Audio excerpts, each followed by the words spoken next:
Okay, here's a really neat golf cart clock that I found.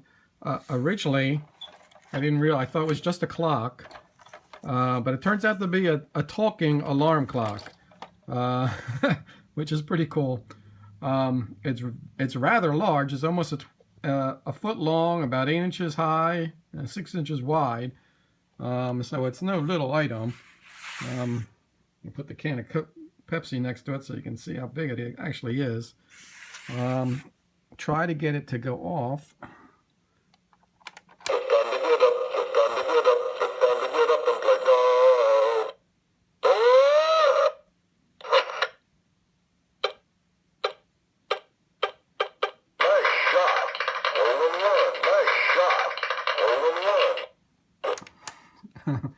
And it'll keep making a racket as long as until you push the button to turn it off.